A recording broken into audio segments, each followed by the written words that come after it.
এখানে পুলিশের পক্ষ থেকে সবসময় আমি মনোনয়ন দাখিলের পূর্ব পর্যন্ত এই বর্তমান এসপি মহোদয় আসার পর থেকে ওনার একটা আন্তরিকতা এবং ওনার নেতৃত্বে যারা টিম কাজ করছে, বিশেষ করে আমার 2 নির্বাচনী এলাকা গলাচিপা 10 মিনার ওসি সহ ফুল প্রশাসনের লোকজন সবসময় আমাকে বলে যে আমি যেখানে যাই তাদেরকে যেন অবহিত করি, তারা আমার সাথে থাকে, সহযোগিতা করে, এজন্য তাদেরকে ধন্যবাদ জানাই।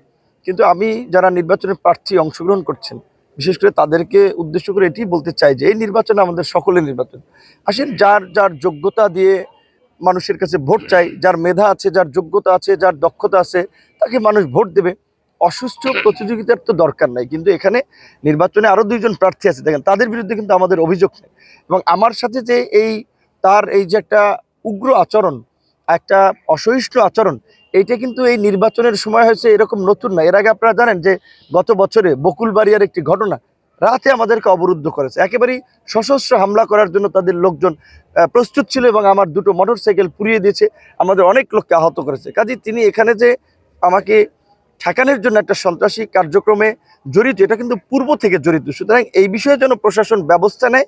এই প্রার্থীকে আমার মনে হয় যে ব্যবস্থা নিলেই, তার এই অপতৎপরতা দমন করতে পারলে এলাকা ঠান্ডা, মানুষের কোনো ভয়ভীতি নেই। মানুষের বাড়ি বাড়ি গিয়ে হুমকি দিচ্ছে, চিন্তা করেন একজন স্বতন্ত্র প্রার্থী, তার এত পাওয়ারটা কোথায়? সে যদি মানুষের মাঝে ভীতি ছড়ানোর জন্য এই জন্য ঘরে ঘরে গিয়ে হুমকি দিয়েছে, আমার কথা বিশ্বাস করা লাগবে না। আপনারা রিপোর্ট করেন, আপনারা চরবরান যান, আপনারা বিভিন্ন এলাকায় খবর নেন তার এই আচরণগুলো হচ্ছে কিনা।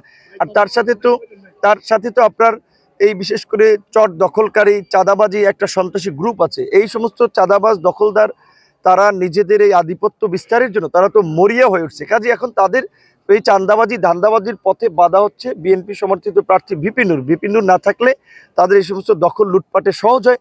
যে কারণে কিন্তু তারা আমার সাথে যারা থাকে, যে কোনো নেতারা তাদের ক্ষতি করতে পারে। আমি কিন্তু সবাইকেই সতর্ক করে দেই এবং স্বাভাবিকভাবে আমার সাথে যারা আছে তারা একটা আতঙ্ক নিয়ে চলাফেরা করেছে। কেন ভাই, আমরা এখানে বিএনপির মতো একটা বৃহৎ দলের সাথে জোট করে একজন স্বতন্ত্র প্রার্থীর দ্বারা আতঙ্কিত কেন হব? তাই আমরা মনে করি প্রশাসনের এই বিষয়ে একটা শক্ত পদক্ষেপ নেওয়া দরকার এবং তার সাথে যারা এই সমস্ত অপতৎপরতায় জড়িত তাদেরকেও গ্রেপ্তার করা দরকার। এলাকায় যদি একটা নির্বাচনী পরিবেশ বজায় রাখতে হয়।